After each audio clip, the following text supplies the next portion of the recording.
Hello, আসসালামু আলাইকুম। আমি সাইদুল ইসলাম সাদি। ইংরেজি শব্দে পি, টি আর সি, এই তিনটা শব্দে যদি আমরা উচ্চারণটা ঠিক করে ফেলি, তাহলে কিন্তু আমার ইংরেজি উচ্চারণটা খুবই সুন্দর শোনাবে। যেমন আমরা সি এর উচ্চারণ ক করি, এখন থেকে আমরা খ উচ্চারণ করব। যেমন সি এর উচ্চারণ আমরা বলি ক্যাট, CAT ক্যাট, এখন থেকে বলবো খ্যাট, খ, বাংলায় খ।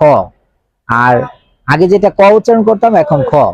তারপরে টি এর উচ্চারণ যেটা ট উচ্চারণ করতাম, এখন উচ্চারণ করব ঠ। যেমন আগে বলতাম টিচার, এখন বলবো ঠিচা, টিচার, টেনশন, টাইম। তো এরকম।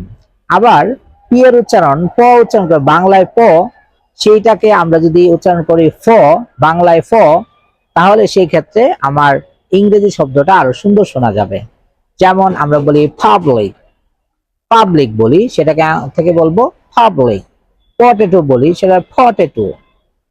এইভাবে আমরা যদি এই তিনটা শব্দের উচ্চারণ সঠিকভাবে করে ফেলি, তাহলে আমি একটা খুব সুন্দর স্মার্ট ইংলিশ বলতে পারবো, এবং সেটা একদম ফরেনারদের মতো শোনা যাবে। Thank you.